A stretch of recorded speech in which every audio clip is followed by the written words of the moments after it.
In the heart of the Ozark Mountains, nestled among rolling hills and dense forests, lay the small town of Pinecrest, Arkansas. With a population of just over 5,000, Pinecrest was the kind of place where everyone knew their neighbors, and secrets were as rare as snow in July. Or so they thought. The year was 2018, and as summer faded into a crisp autumn, the town was preparing for its annual harvest festival. Pumpkins adorned front porches, and the scent of apple cider filled the air.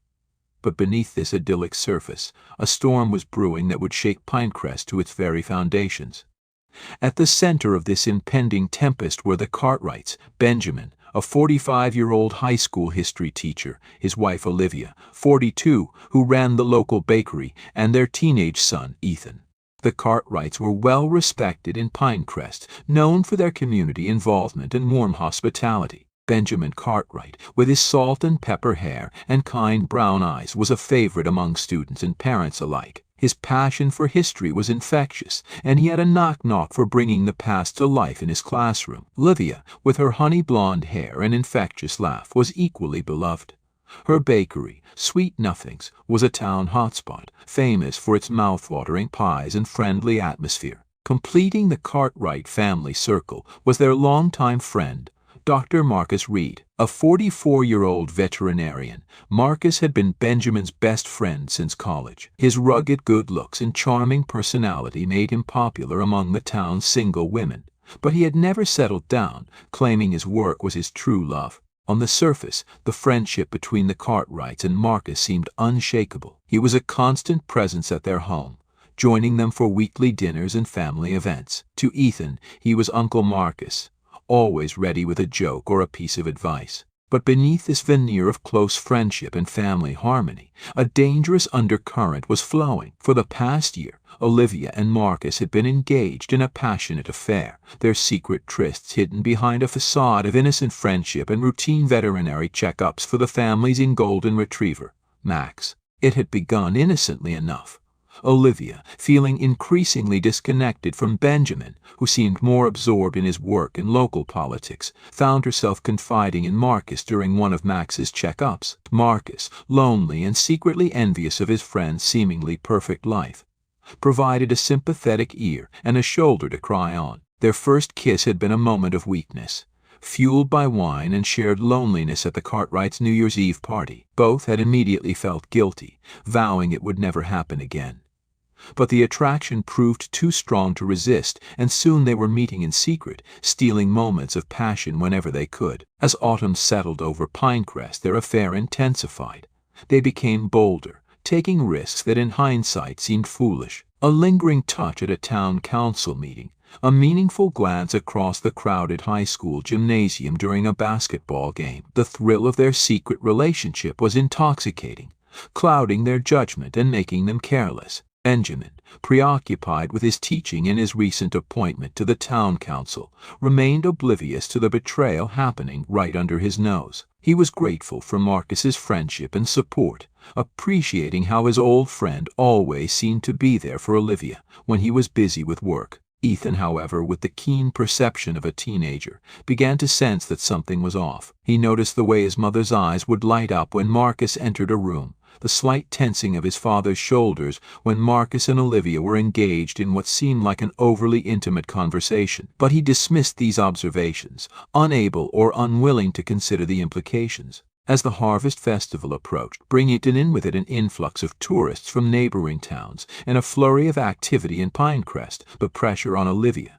and Marcus's secret relationship intensified. They found it increasingly difficult to find time alone together, their frustration growing with each near miss and interrupted moment. It was during this time that Benjamin began to notice small changes in Olivia's behavior. She was more distracted, often lost in thought, and her usual enthusiasm for the bakery seemed diminished. While part of him was concerned, another part attributed it to the stress of the upcoming festival and the increased workload at Sweet Nothings. One crisp October evening, as Benjamin was grading papers in his study, he received a text message that would change everything. It was from an unknown number, and it contained a single line: "Your wife is cheating on you with Dr. Reed. Check the old Miller barn tomorrow at 2 p.m. if you don't believe me." Benjamin stared at his phone, his mind reeling.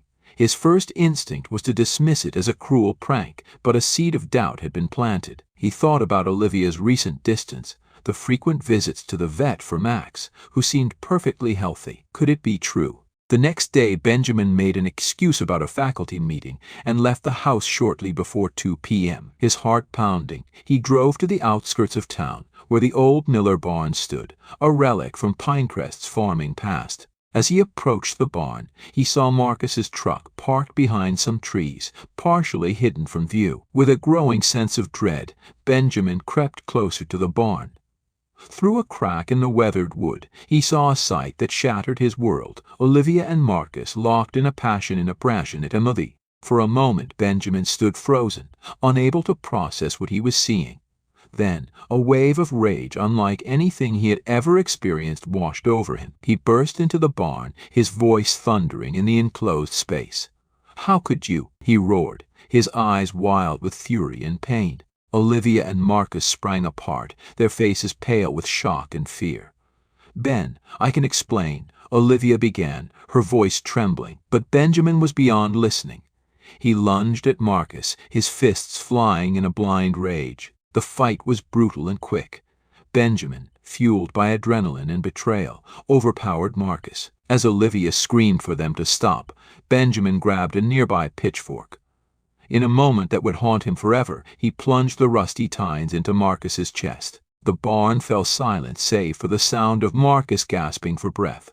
Olivia rushed to his side, cradling his head as blood spread across his shirt. "What have you done?"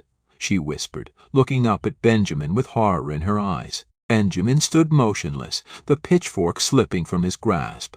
The rage that had consumed him moments ago evaporated, replaced by a cold, creeping dread. He looked at his hands, now stained with his best friend's blood, and felt the world tilt on its axis. "We need to call an ambulance," Olivia said, reaching for her phone with shaking hands. But before she could dial, Marcus's body went limp, his last breath escaping in a soft sigh. The reality of what had just transpired hit them both like a physical blow. Marcus was dead, and their lives as they knew them were over. In that moment, standing in the dusty old barn with the body of their lover and friend between them, Olivia and Benjamin were united once more, this time by shock, guilt, and the terrifying question of what to do next. "We can't call the police," Benjamin said, his voice hollow. "I'll go to prison." "What about Ethan?" We need to hide this." Olivia, her mind reeling, found herself nodding in agreement. The thought of losing her husband to prison, of their son losing his father, was too much to bear. In that moment of panic and poor judgment, they made a decision that would set in motion a chain of events neither could have foreseen. Working together in a daze, they wrapped Marcus's body in an old tarp found in the barn. They cleaned the area as best they could, disposing of the bloody pitchfork in a deep part of the nearby creek. As night fell, they drove Marcus's truck deep into the Ozark National Forest, leaving it in a remote area where it might not be found for days or even weeks. They buried Marcus's body in a secluded clearing, the autumn leaves falling around them like tears from the trees. As they patted down the last of the dirt, Olivia broke down, the full weight of their actions crashing down upon her. Benjamin, numb with shock, could only stand and watch, his own grief and guilt threatening to overwhelm him. The drive back to Pinecrest was silent, each lost in their own thoughts.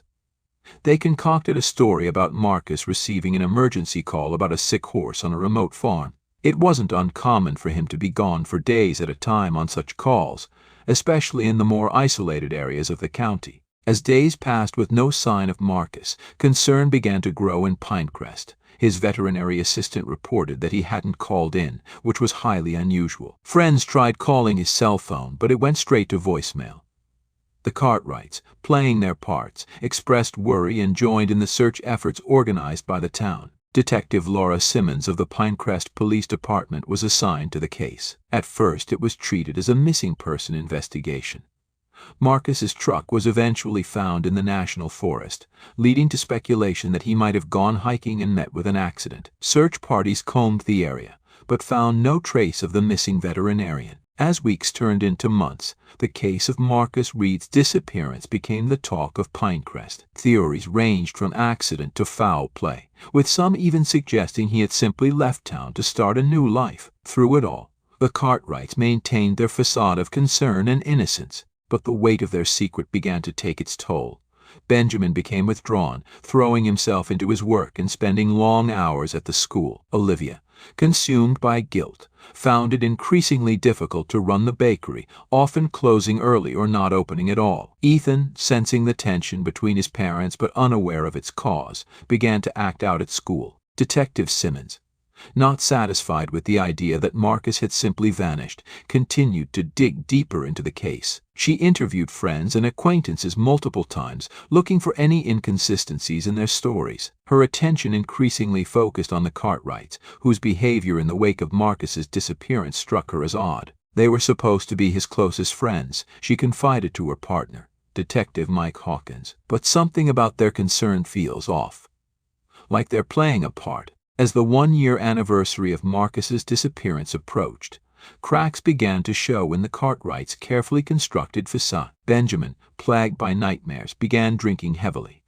Olivia, unable to bear the guilt, became a shadow of her former self, losing weight and rarely leaving the house. It was Ethan who unwittingly provided the break in the case.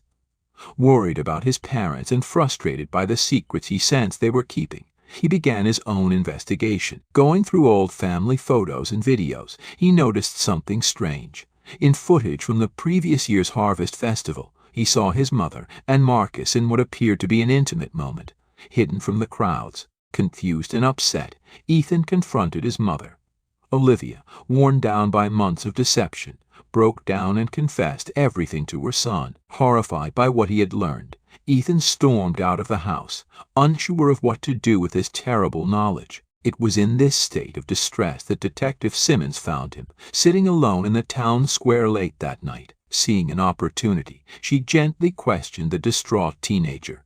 Ethan, torn between loyalty to his family and the crushing weight of their secret, finally revealed what he knew. Armed with this new information, Simmons and Hawkins brought the Cartwrights in for questioning. Under the pressure of skilled interrogation and faced with the knowledge that their son knew the truth, Benjamin and Olivia's carefully constructed story began to crumble. In a dramatic confession, Benjamin admitted to killing Marcus in a fit of rage upon discovering the affair. Olivia, tears streaming down her face, corroborated his story, adding details about their attempts to cover up the crime. The news of the Cartwrights' arrest sent shockwaves through Pinecrest.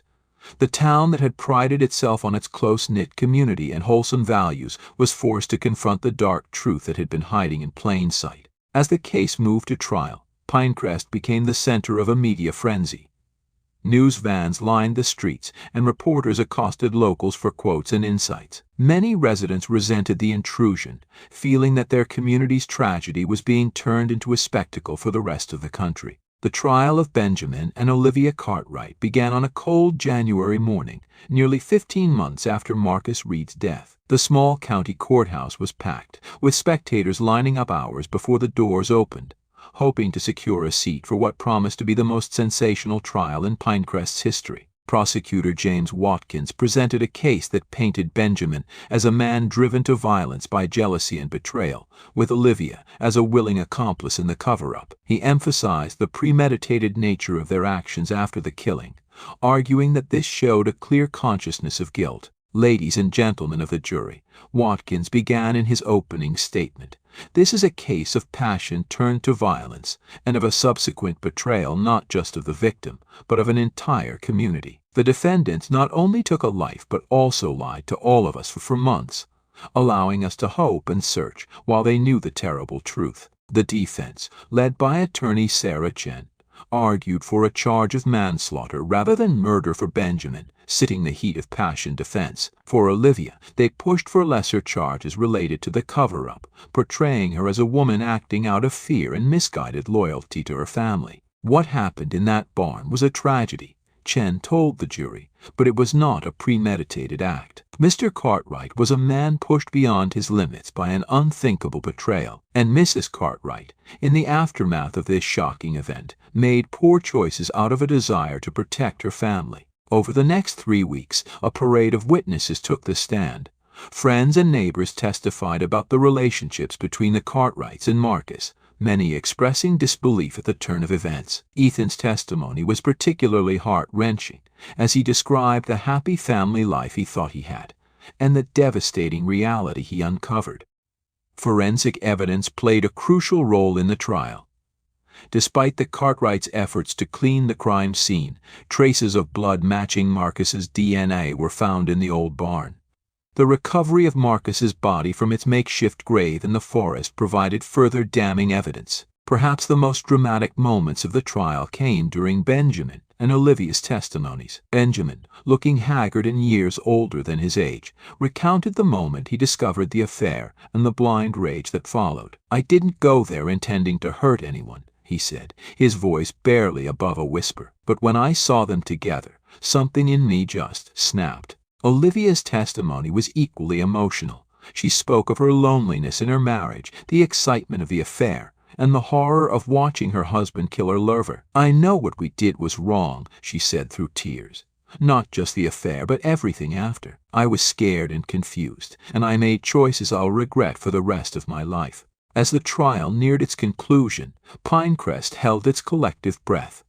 The case had reopened old wounds and exposed the dark undercurrents that could exist even in the most seemingly wholesome communities. Whatever the verdict, the town knew that nothing would ever be the same. In his closing argument, Prosecutor Watkins emphasized the brutal nature of the crime and the extensive cover-up that followed. The defendants had multiple opportunities to come forward, to tell the truth, he reminded the jury. Instead, they chose to lie, to misdirect, to allow Marcus Reed's family and friends to suffer in uncertainty. This was not a momentary lapse in judgment, but a sustained campaign of deception. Defense attorney Chen, in her final plea to the jury, returned to the theme of human frailty and momentary passion. "We're not here to condone what happened," she said, "but we ask you to consider the very human emotions at play, to consider how any of us might react in a moment of such intense betrayal and shock." After 4 days of deliberation, the jury returned with their verdict. As the foreman stood to deliver the decision, a tense silence fell over the courtroom. "On the charge of second-degree murder, we find the defendant, Benjamin Cartwright, guilty," he announced. "On the charge of accessory after the fact and tampering with evidence, we find the defendant, Olivia Cartwright, guilty." The courtroom erupted in a mixture of gasps and muffled sobs. Benjamin and Olivia, standing side by side for perhaps the last time, seemed to physically crumple at the weight of the verdict. Judge Harold Thornton took a moment to gather his thoughts before delivering the sentences. He looked directly at Benjamin and Olivia, his expression stern yet tinged with a hint of sadness. "Benjamin Cartwright, the court sentences you to 25 years in state prison for the crime of second-degree murder," Judge Thornton declared. "Olivia Cartwright, for your role as an accessory after the fact and for tampering with evidence. This court sentences you to 8 years in state prison." As the sentences were pronounced, a collective gasp rippled through the courtroom. For many in Pinecrest, the reality of the situation finally sank in. The Cartwrights, once pillars of the community, would now be remembered as murderers and criminals. In the days and weeks that followed, Pinecrest struggled to come to terms with the outcome of the trial. The town that had once prided itself on its close-knit community and wholesome values now grappled with the knowledge that such a dark secret had festered in their midst. Sweet Nothings, Olivia's once bustling bakery, stood empty and forlorn, a stark reminder of how quickly life can change. The high school where Benjamin had taught for over 2 decades now faced the challenge of explaining his absence to confused and frightened students. Perhaps the most profoundly affected was Ethan Cartwright. At 17, he found himself essentially orphaned, his family torn apart by secrets and violence. He moved in with his maternal grandparents, who had retired to Florida years earlier, but returned to Pinecrest to care for their grandson. The media frenzy that had descended upon Pinecrest during the trial slowly dissipated, but the town's newfound notoriety lingered. True crime enthusiasts and curious tourists would occasionally pass through, hoping to catch a glimpse of the infamous barn or the Cartwright home.